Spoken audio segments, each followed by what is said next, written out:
रामेश्वरम नामक एक गांव में बालू नामक एक लड़का रहता था। बालू बचपन से ही अनाथ था। वह मंदिर में रहता था क्योंकि उसको कोई घर नहीं था।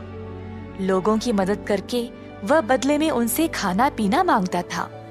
अब क्योंकि बालू का अपना परिवार नहीं था, वह गांव के हर किसी को अपना ही मानता था, परंतु गांव में कोई भी उसकी परवाह नहीं करता। बालू को बहुत बुरा लगता था। कभी कभी उसको बहुत सारा काम करने के बाद भी ठीक से खाना नहीं मिलता।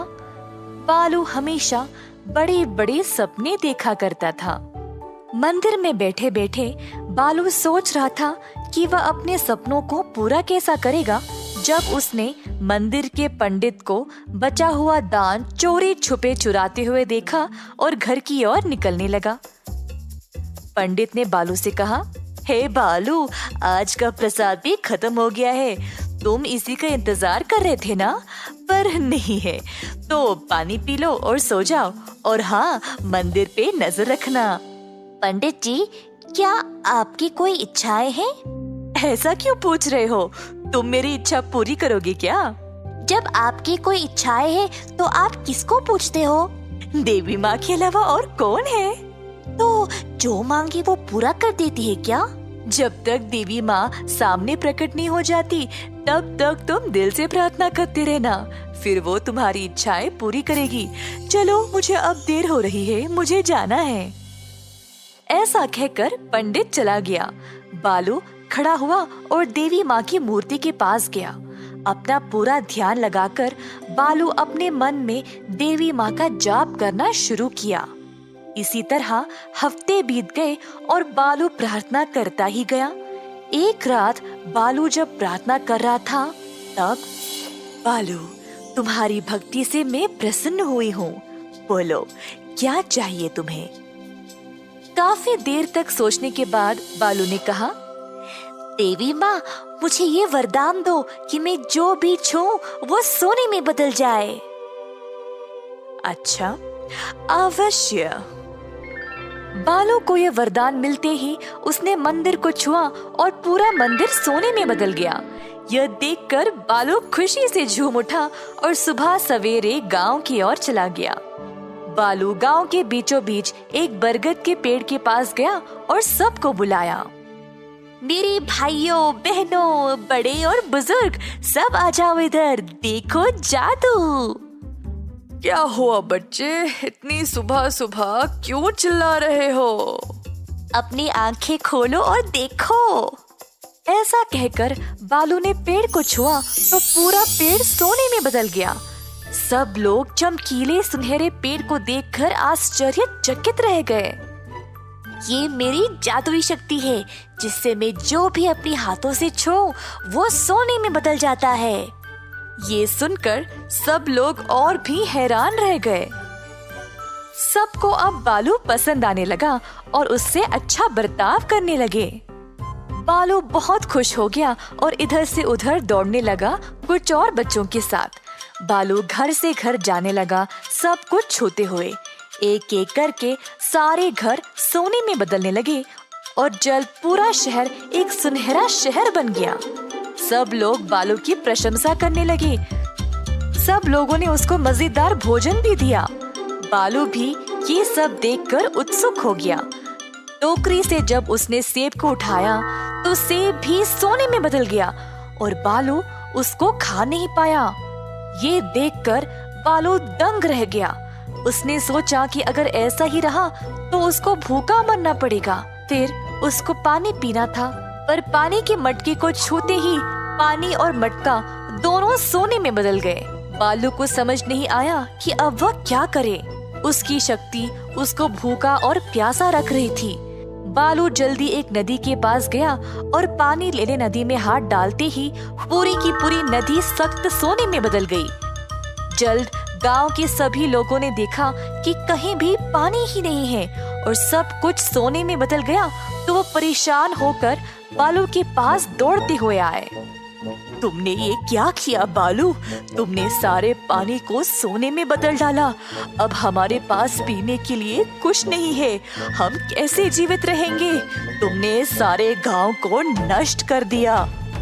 गांव के सारे लोग बालू को ताने मारने लगे। वही लोग जो बस कुछ देर पहले उसकी प्रशंसा कर रहे थे, अब एक क्षण में उसके दुश्मन बन गए। उसको अकेला छोड़कर चले गए। ये सब सहकर बालू कूट कूट के रोने लगा। बालू को इतना दुखी और परेशान देखकर देवी माँ फिर से उसके सामने प्रकट हुई। क्या अब तुमने देख लिया कि तुम्हारी इच्छा का परिणाम क्या हुआ? तुमने कुछ सीखा या नहीं? देवी माँ, मैं बचपन से अकेला हूँ, तो मैंने इस गांव को ही अपना माना था। मुझे लगा अगर मेरे पास ऐसी कोई शक्ति होगी तो सब लोग मुझे पसंद करेंगे और मेरे साथ रहना चाहेंगे। मेरा और कोई इरादा नहीं था। ठीक है बालू, मैं इस वरदान को वापस ले लूंगी और सब कुछ पहले जैसा कर दूंगी। ऐसा कहकर देवी माँ ने सब कुछ ठीक कर दिया और बालू को आशीर्वाद दिया कि वह हमेशा स्वस्थ रहे और गांव के सभी लोग उसको प्यार करें और उसका अच्छे से ख्याल रखें। इस कहानी से हम ये सीखते हैं कि जो भी अपनी बुद्धि का उपयोग नहीं करेगा वो कभी कुछ नहीं पा सकता, पर जो सोच समझकर काम करता है वो दुनिया की किसी भी बाधा को आसानी से पार कर सकता है। एक समय की बात है जब दूर एक राज्य में रहता था एक सच्चा और अच्छा महाराज। वह बहुत बुद्धिमान था और उसने एक शानदार सिंहासन खड़ा किया था। महाराज अत्यंत धनवान भी था। उनके पास थे 7 गुप्त कक्ष जहाँ पर वह अपना सारा सोना और धन रखा करते थे और केवल उन्हीं को उन कक्षों की पहुँच थी। उन कक्षाओं को खोलने की चाबी उनकी छड़ी थी, जिसको वो हमेशा अपने पास ही रखते थे। छड़ी के ऊपर एक हरा रत्न था, जिसको कक्ष के दरवाजे के ताले लगाने की छेद में डालना होता है, जिससे वो बड़ा दरवाजा खुल जाता है।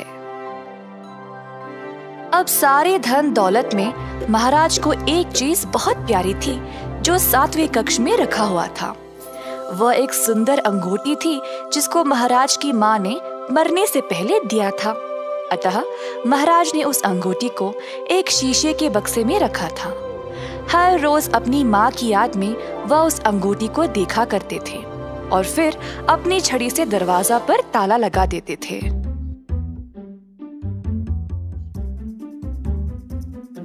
उसी राज्य में देव नामक एक व्यक्ति रहता था। देव एक चोर था। लोगों का जेब मारना,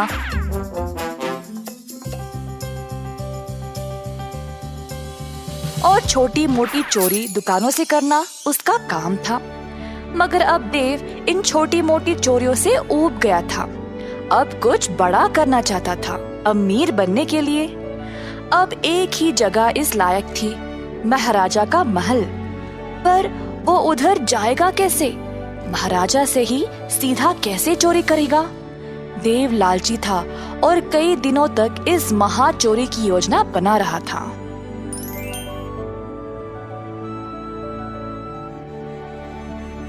एक दिन देव महल के इर्द गिर्द घूम रहा था जब उसकी मुलाकात उसके एक बचपन के दोस्त से हो गई, जो अब एक महल का पहरेदार था। प्रणाम मेरे दोस्त, कैसे हो? बहुत खूब देव, अब मैं राजमहल के दरवाजे की पहरेदारी करता हूँ। बहुत समय के बाद हम मिले हैं, तो तुम क्या करते हो? देव ने सोचा कि यही मौका है अंदर घुसने का। दरअसल मैं एक लेखक हूँ और हमारे राज्यों की अनोखी सुंदरता के बारे में लिख रहा हूँ। मैं दूर दूर तक यात्रा करता हूँ और उन जगहों के बारे में, उनका खाना पीना, उनके संस्कारों के बारे में लिखता हूँ। अब मेरा अगला विषय महाराज के इस किले के बारे में है और उसके वास्तुकला के बारे में। और मैं महाराजा को प्रशंसा करना चाहता हूँ ऐसा अनोखा महल बनाने के लिए। इसीलिए मैं यहाँ जानकारी के लिए आया था, परंतु इधर कोई मेरी सहायता के लिए है ही नहीं। इस महल के कई अनोखे चमत्कार है। मैंने तो ये भी सुना है कि इधर 7 गुप्त कक्षाएं हैं जहाँ पर महाराज अपना सारा खजाना रखते हैं। अच्छा, ये तो काफी अनोखा लगता है। और कुछ बता सकते हो तुम मुझे? अरे हाँ, और इन कक्षाओं के बारे में तो बहुत लोग जानते हैं, पर बहुत कम को पता है कि इन कक्षाओं को केवल महाराज की छड़ी से ही खोला जा सकता है। ओह, वही जिस पे हरा रत्न लगा है? वाह, मुझे तो पता ही नहीं था। हाँ, वही। खैर, उम्मीद है तुम्हें कुछ तो जानकारी मिल गई।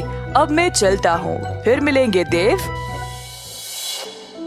देव ने अपने दोस्त को अलविदा कहा और वापस घर चला गया। देव ने सोचा कि ये 7 कक्षाएं तो बहुत हो जाएंगे, तो अब उसको एक कक्षा चुनना पड़ेगा जिससे उसका सारा जीवन संवर जाएगा।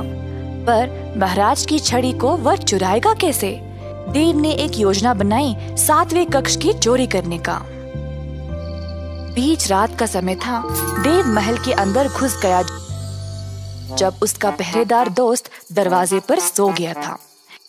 देव ने महाराज के कमरे की ओर देखा और एक रस्सी को दीवार पे लगे एक डंडे पर डाला और खुद को ऊपर खींचने लगा।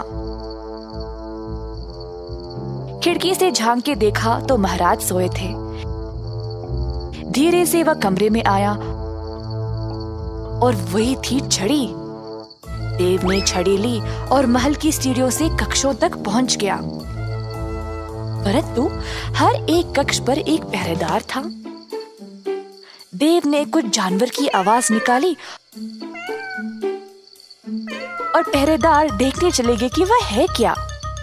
तुरंत देव 7वें कक्ष की ओर गया और छड़ी से दरवाजे को खोल दिया।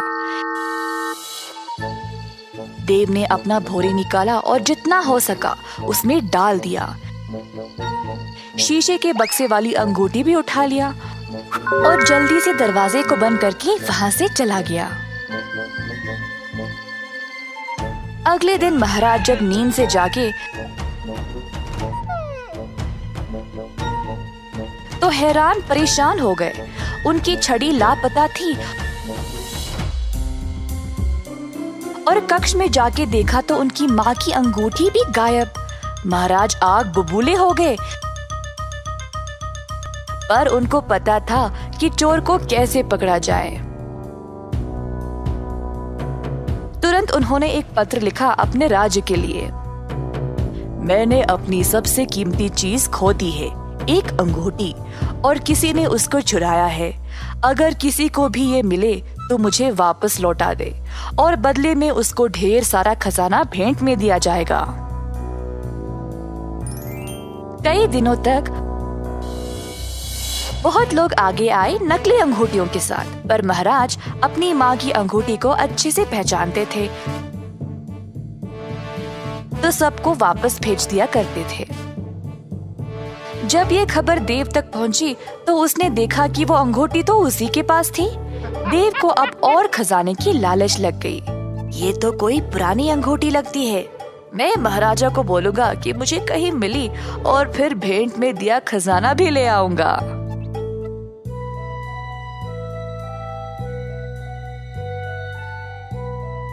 देव महाराज के पास गया और बोला, प्रणाम महाराज, मुझे ये अंगूठी मिली है तो आपको दिखाना चाहता था। अगर ये आपकी है तो ले ले और मुझे बदले में कुछ नहीं चाहिए। महाराज ने अंगूठी की ओर देखा और उसको पहचान लिया। धन्यवाद, ये मेरी ही है। देव अखड़ने लगा। अब वो और भी धनवान बनने वाला था क्योंकि महाराज खुश लग रहे थे। एक मिनट, इस अंगूठी को तो तुमने ही चुराया है ना? ये अंगूठी खोई नहीं थी। मैंने वो पत्र इसीलिए भेजा था क्योंकि मुझे पता था कि चोर बहुत लालची होगा। कई लोगों ने नकली अंगूठियां लाई थी, पर केवल तुमने असली वाली लाई क्योंकि तुम ही चोर हो। सैनिकों, ले जाओ इसको और सलाखों के पीछे डाल दो हमेशा के लिए। नहीं नहीं महाराज, माफ कर दो, मैं सब कुछ वापस लौटा दूंगा। कृपया मुझे सलाखों के पीछे मत डालो। इस कहानी से हमें ये सीख मिलती है कि लालची लोगों को हमेशा मुसीबत झेलनी पड़ती है। सुनहरी घंटी वाली गाय। गांव में त्योहार का समय था। श्री राम नवमी के त्योहार पर गांव के सारे लोग राम मंदिर जा रहे थे प्रार्थनाओं के लिए। ग्राम प्रधान चंद्रसेना ने पूजा पाठ की वस्तुएं सोने के रूप में लाए और मंदिर में दान कर दिया। चंद्रसेना की इस महान दान को देखकर सब लोग आश्चर्यचकित रह गए। ये खबर आग की तरह आसपास के गांव तक भी पहुंच गई। एक दिन दो लोग इस बारे में चर्चा कर रहे थे। ओ, तुमने सुना क्या? क्या हुआ? कालेश्वर के गांव के ग्राम प्रधान ने सारे पूजा पाठ की वस्तुएं सोने के रूप में तैयार किया और मंदिर में दान कर दिया। इसी दौरान एक चोर ये सारी बातें सुन रहा था और फिर उस गांव पर जाने का निर्णय ले लिया। गांव की ओर निकल पड़ा और सुबह सवेरे 4 बजे वह मंदिर पहुंच गया।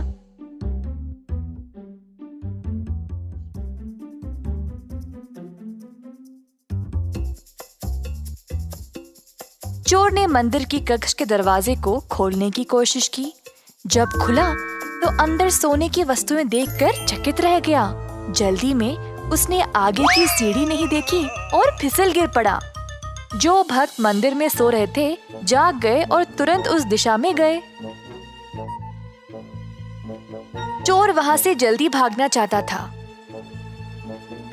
तुरंत उसने एक सोने की घंटी उठाई और वहां से भाग निकला।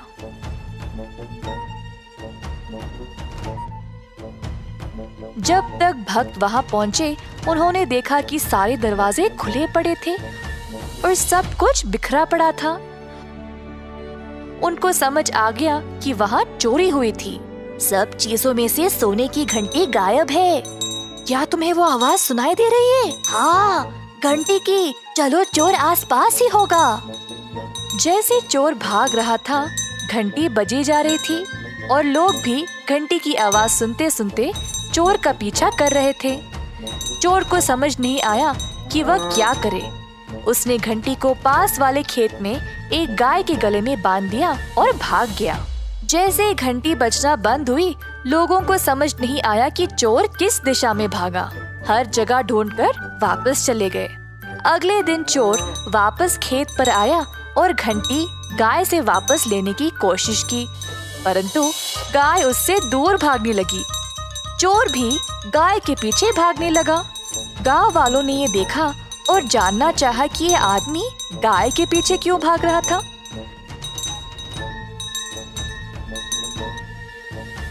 तभी उन्होंने देखा कि वो सोने की घंटी गाय के गले में लटक रही थी।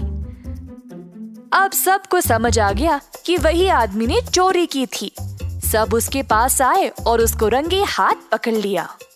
इस कहानी में हम ये सीखते हैं कि अपने पापी कर्मों से चाहे हम कितना भी दूर भागने की कोशिश करें, वे कभी मिटते नहीं।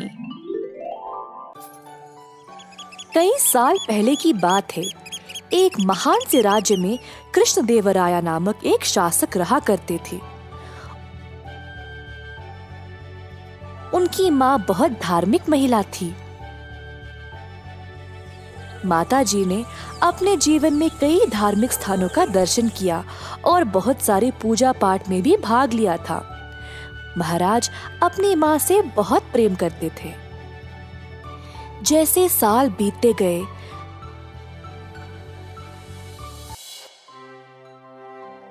महाराज की माँ बीमार पड़ गई। महाराज ने राज्य के सबसे अच्छे चिकित्सकों को बुलाया, परंतु माँ जी की अब उम्र हो चुकी थी। सबसे अच्छी दवाई भी काम नहीं किए और अंत में वह चल बसी। महाराज कृष्णदेवराय अकेला महसूस करने लगे और अपनी माँ को बहुत याद करते थे। जब उनकी माँ बीमार थी, तब वह अपने बेटे से आम खाने की मांग करती थी, परंतु आम का बंदोबस्त करने से पहले ही वह चल बसी। महाराज को ये बात और भी ज्यादा चुभने लगी कि वह अपनी माँ की आखिरी इच्छा पूरी नहीं कर पाए। आखिरकार समय आ गया था उनको इस संसार से विदा करने का।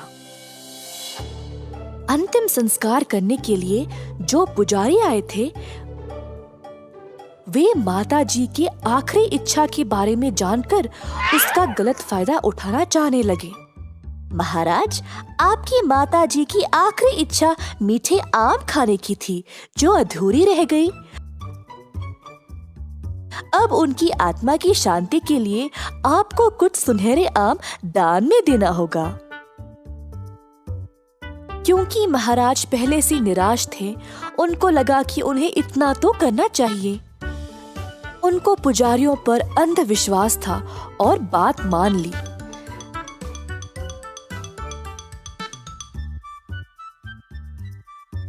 राजा ने 10 सुनहरे आमों का प्रबंध किया और पुजारियों को दान में दे दिया।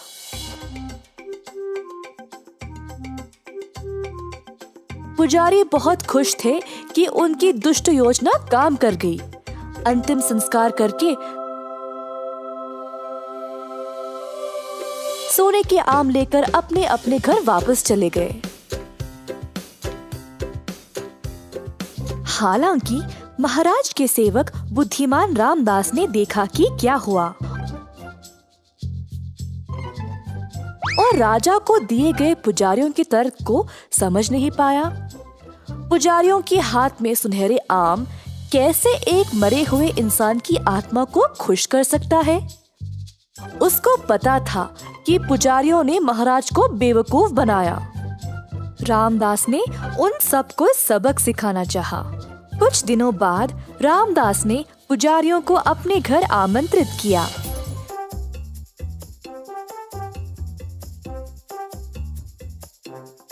वह बोला, मेरी मैया कुछ दिन पहले चल बसी। मुझे लगता है उनकी आत्मा को शांति नहीं मिली। उनके अंतिम दिनों में वह चाहती थी कि मैं उसके सिर पर गरम लोहे की छड़ी से मारूं, परंतु मैं ऐसा नहीं कर पाया और फिर वह चल बसी। अब जैसे आप लोगों ने राजा को सुनहरे आम दान में देने का सुझाव दिया, वैसे ही मुझे भी अपनी माँ की आत्मा की शांति के लिए ऐसा ही कुछ करना पड़ेगा, है ना? मुझे आप सबको गरम लोहे की छड़ी से मारना पड़ेगा अपनी माँ के लिए। ऐसा कहकर रामदास ने एक गरम गरम लोहे की छड़ी की ओर दिखाया, जो उसका नौकर पकड़ा हुआ था। सारे पुजारी भयभीत हो गए। रामदास के कदमों पर गिरकर दया की भीख मांगने लगे। रामदास ने सबको वो सुनहरे आम वापस करने को कहा और दया की भीख महाराज से मांगने को बोला। अतः अगले दिन महाराज को सारे सुनहरे आम वापस मिल गए और लालची पुजारियों ने सबक सीखा। एक बार फिर रामदास को उसकी सतर्कता और समझदारी के लिए प्रशंसा मिली।